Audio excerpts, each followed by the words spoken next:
البدع والأهواء، أهل البدع العقائدية وأهل البدع السياسية. نقول بيننا وبينكم السلف، بيننا وبينكم الكتب، كان فيقول البدع بيننا وبينكم. Bismillahirrahmanirrahim. Qala al-Imam An-Nawawi rahimahullahu taala wa makna wala tusair khaddak. Ini sudah baca belum ya? Belum. Baik.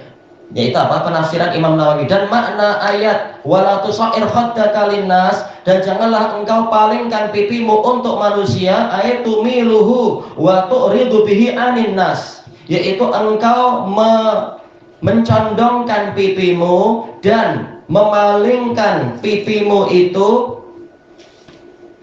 dari manusia. Yaitu apa? Jelas pipinya akan menghadap ke orang-orang, tapi wajahnya menghadap ke yang lain. Berarti apa? Berpaling dari orang lain. Takabburan alaihim, karena menyombongkan diri terhadap mereka. Adapun kalau ada uzur sehingga menoleh, nah ini tentunya tidak masalah. Tapi kalau menyombongkan diri, menghina orang lain, tentunya tak boleh. Wal marah at-tabakhtur, yaitu apa? Berjalan dengan pongah, dengan apa? Berbangga-bangga. Baik. Sekarang masuk ke ayat yang berikutnya. Wa qala ta'ala inna qaruna kana min qaumi Musa fabagha 'alaihim. Allah Ta'ala berfirman, sesungguhnya Qarun termasuk dari kaumnya Musa. Berarti apa? Dari Bani Israel. Lalu dia berbuat zalim kepada Bani Israel. Wa atainahu minal kunuzi ma inna mafatihahu latanu bil usbati ulil quwwah. Dan kami telah memberikan kepadanya pundi-pundi perbendaharaan, atau bahkan apa? Gudang-gudang kekayaan, yang mana sesungguhnya, ini dohirnya ma di sini adalah ma masdariyah, yaitu gudang kekayaannya itu gambarannya seperti apa? Sesungguhnya kunci-kuncinya saja itu latanu ubil usbah, membuat payah sekumpulan orang, usbah, asobah, yaitu kumpulan orang, ulil quwwah, yang punya kekuatan. Ini menunjukkan apa? Balaghah Quran. Bukan mengatakan isi kekayaannya di dalam gudangnya ada ini. Tak perlu cerita itu. Tapi apa? Coba tengok kuncinya saja. Sekedar kunci saja itu orang yang memikulnya sudah sangat payah. Padahal yang memikul bukan satu orang, tapi sejumlah orang, sekumpulan orang. Orang yang mana? Ulil quwwah, yang sangat kuat, para pemilik kekuatan. Kita tahu zu dan zawu dan ulu, demikian pula zatu, ini semua menunjukkan kesempurnaan dan banyak. Seperti zumal, bukan hanya punya harta, tapi punya harta yang banyak. Zu wajir, bukan maksudnya punya kebangsawanan, tapi kebangsawanan yang besar.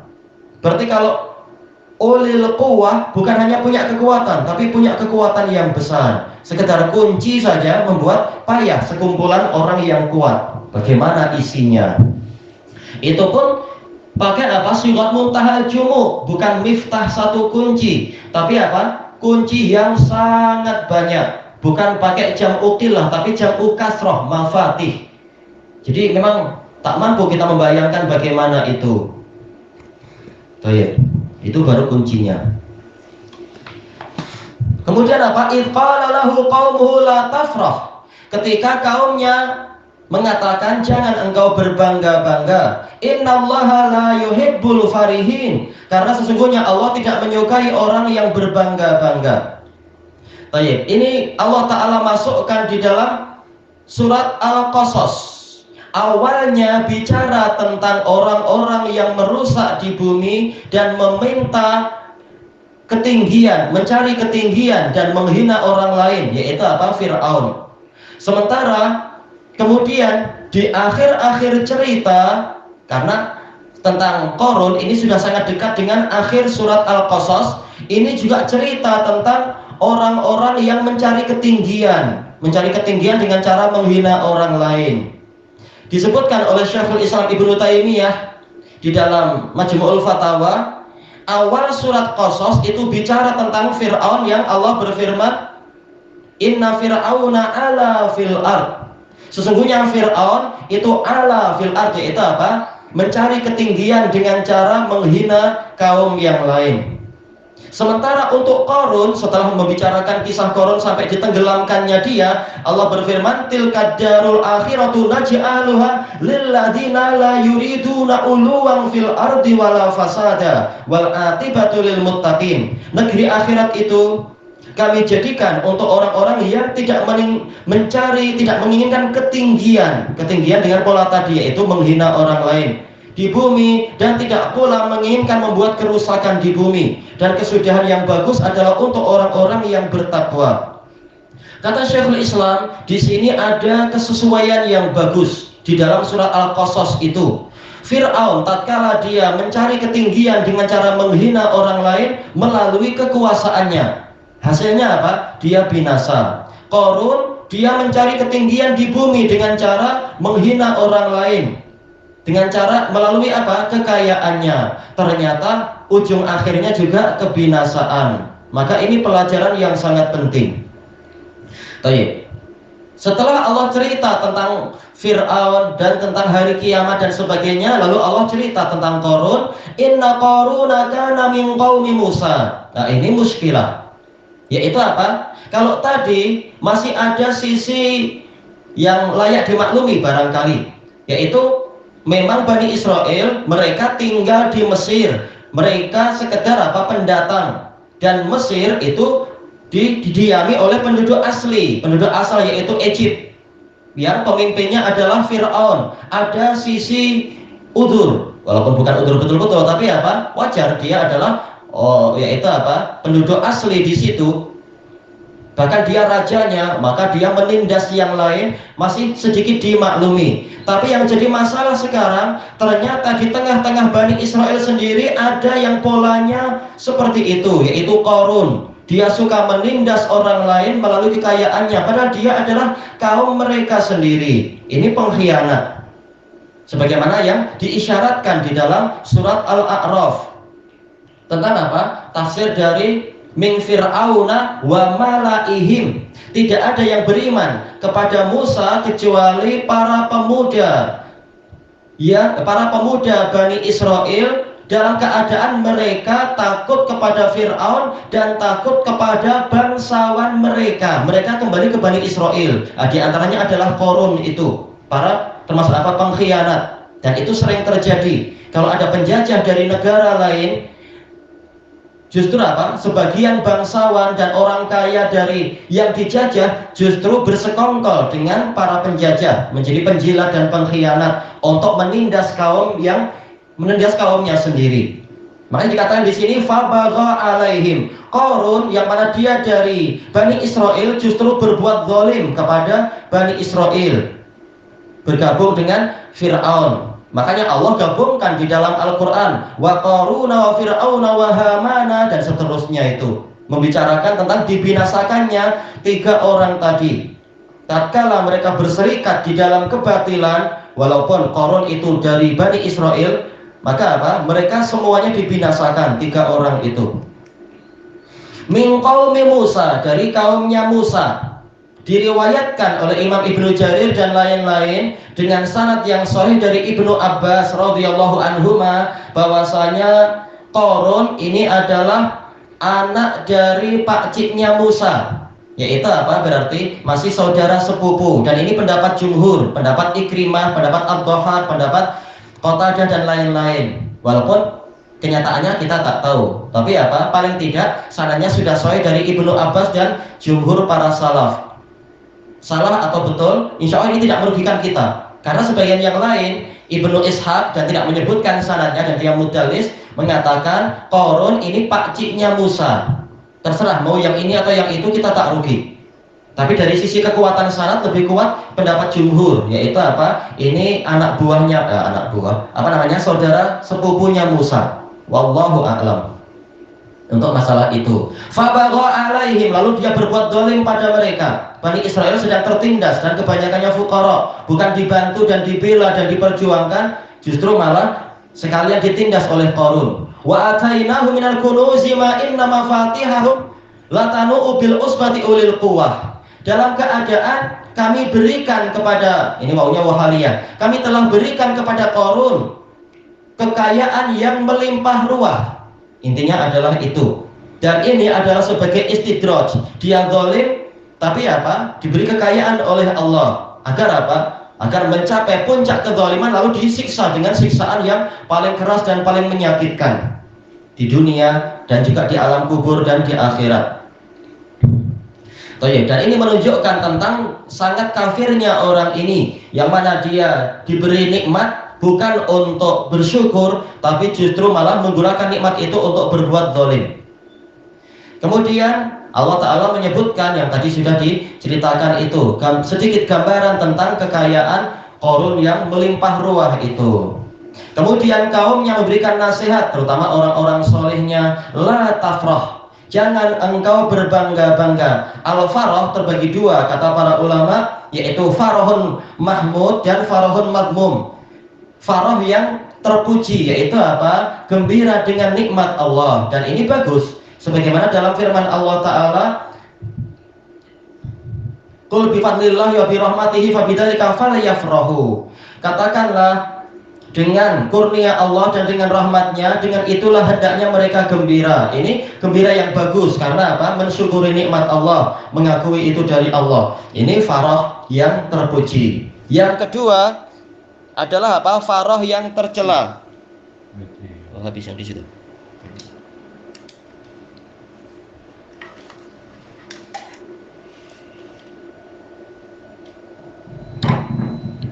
Yaitu apa? Farahun madmum, yang maknanya adalah berbangga-bangga, dan ini adalah tercela. Sebagaimana dalam ayat ini, la tafrah, jangan engkau berbangga-bangga. Sebagaimana di dalam ayat yang lain, yaitu apa? Walamma ja'athum rusuluhum bil bayyinati farihu bima indahum minal ilm. Tatkala para utusan, para rasul yang dikirim oleh Allah kepada mereka datang kepada mereka membawa keterangan, justru mereka membanggakan ilmu yang mereka miliki. Nah, ini adalah kebanggaan, ini adalah farah yang tercela, yaitu berbangga-bangga. Dengan apa? Menghina para rasul. Baik, sekarang kenapa tidak boleh berbangga-bangga? Pola yang setelahnya sebagai ilah, innallaha la yuhibbul farihin, karena sesungguhnya Allah tidak menyukai, tidak mencintai orang-orang yang berbangga-bangga. Ini inna yang datang setelah larangan, maknanya adalah sebagai alasan. Kenapa sih tak boleh? Oh, karena Allah tak suka. Kalau Allah tak suka, jangan kau lakukan. Baik, ila qaulihi, sampai pada firman Allah Ta'ala. Berarti ini berapa ayat kah? 6, 7, 8, 9, 10, 11, 6 ayat. Panjang sekali dan memang ceritanya sangat bagus. Semoga umur kita panjang untuk membahas itu dalam tafsir Al-Qasas. Kalau tidak ya barangkali akan disebutkan dalam buku Ummu Abdillah barangkali. Fa khasafna bihi wa bidarihil ard. Lalu kami tenggelamkan dia. Khasafa itu adalah terbenam ke dalam tanah. Kalau tenggelam dalam air itu adalah aghraqna. Kalau ini khasafna, yaitu terbenam ke dalam tanah, ke dalam bumi. Makanya dikatakan fa khasafna bihi wa bidarihi al-ardh, yaitu kami tenggelamkan dia dan istananya itu ke dalam tanah. Dan terkadang artinya adalah rumah dengan seluruh lingkungannya. Jelas yang dia miliki istana, kemungkinan besar. Al-ayat.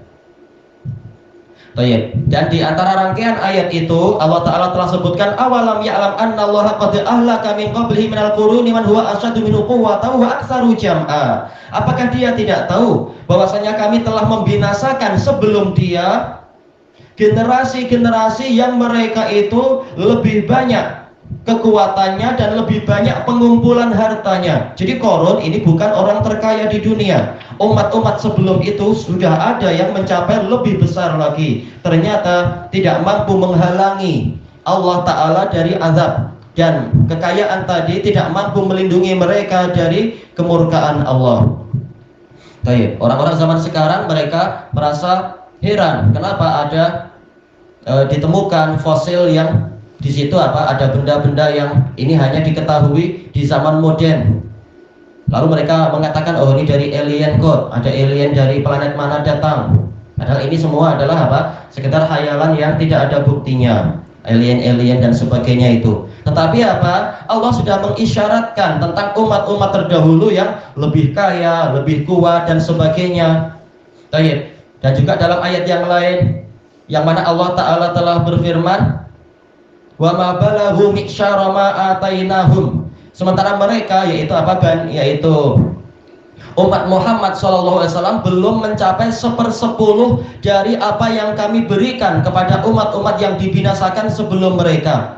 Jadi kalau umat Muhammad boleh mencapai kepandaian seperti ini, masalah ada apa itu intelijen buatan atau komputer yang hebat atau teknologi yang hebat, ini belum 1/10 dari umat-umat terdahulu yang Allah binasakan. Walaupun mungkin yang sekarang dijumpai hanyalah apa? Seakan-akan itu zaman prasejarah yang tidak modern sama sekali. Tapi berapa banyak galian-galian itu suatu saat nanti dan sebagiannya telah membuktikan adanya umat-umat terdahulu yang peninggalannya itu menunjukkan mereka memiliki kecerdikan yang lebih hebat dan hasil teknologi yang lebih hebat dan seterusnya. Ini bukan mustahil yang seperti itu, karena Allah Ta'ala telah memberikan isyarat-isyarat tadi. Bukan karena alien dari sana, bahkan penduduk bumi sudah Allah beri kehebatan sebelum itu, sebelum apa umat ini. Maka bukan mustahil umat zaman dulu, entah di berapa ribu tahun yang lalu ada handphone, ada teknologi ini dan itu, ada seperti yang ditemukan fosil-fosil apa itu yang menunjukkan ada karen, ada alat-alat itu jack dan sebagainya. Jack atau apa itu yang untuk colokan itu, panggilannya anak lupa. Kalau Indonesia bilang steker karena pengaruh dari bahasa Belanda itu, yang sekarang sedang dipopulerkan. Ada apa penemuan macam itu. Orang-orang menyangka itu alien kok. Umat zaman dulu mana tahu ini alien yang tahu. Kita katakan alien itu masih hayalan saja. Tetapi apa? Umat terdahulu telah Allah isyaratkan bahwasanya kepandaian yang didapatkan zaman sekarang dan teknologi yang ada zaman sekarang belum 1/10 dari umat terdahulu yang telah Allah beri. Itu bukan mustahil. Baik. Seperti baru ditemukan beberapa hari yang lalu adanya apa situs purbakala di sebagian tempat di Indonesia setelah menggali ini. Itu baru penemuan yang sangat sederhana. Boleh jadi non jauh di bawah sana ada apa? Ada benua yang lain, ada peradaban yang lain yang sudah Allah musnahkan karena kesombongan mereka, padahal mereka lebih hebat dari kita. Itu bukan mustahil. Baik, sebagaimana di pedalaman hutan di Amerika ditemukan kerangka orang-orang yang besar-besar, raksasa dan sebagainya, yang mana sebagian pakar mengatakan ini akan berpotensi membatalkan teori yang di sekolah-sekolah, teori Darwin, manusia terbuat dari kera. Karena apa? Ini ternyata tulang ini kalau dilihat dari sisi kimia karbonnya lebih tua dari itu semua. Maka ini menunjukkan bahwasanya yang terdahulu memang sudah ada manusia, tetapi badannya besar-besar. Memang ujung akhirnya akan menunjukkan benarnya Quran. Memang apa? Manusia dulunya memang besar-besar, bukan dulunya dari monyet dan seterusnya. Baik. Kenapa kita sampai pada pembahasan ini? Yaitu Qarun dengan kekayaan yang sehebat itu, di dalam rangkaian ayat Al-Qasas ini Allah telah menyebutkan yang dia dapatkan itu ternyata tidak lebih hebat dari apa yang didapatkan oleh umat-umat terdahulu yang Allah binasakan. Maka kalau umat yang terdahulu yang lebih kuat dan lebih kaya ternyata binasa karena kesombongannya, maka Qarun jangan harap akan lepas. Maka setelah itu apa? Disampaikan ayat ini, ternyata Qarun juga diazab oleh Allah Ta'ala. Nah, kalau Qarun saja dengan kekayaan sebanyak itu tak mampu melindungi diri, bagaimana dengan kita, umat-umat yang selemah ini, yang kekayaannya juga tidak seberapa? Dengan apa kita melindungi diri? Melindungi diri dari virus, dari wabah penyakit aja sudah setengah mati, setengah hidup pun susah dan sebagainya. Gimana melindungi diri dari azab-azab yang lain? Baik, maka tidak ada kelayaan sama sekali untuk sombong di muka bumi, untuk bangga dengan pencapaian yang telah ada. Baik, ilahuna wallahu a'lam.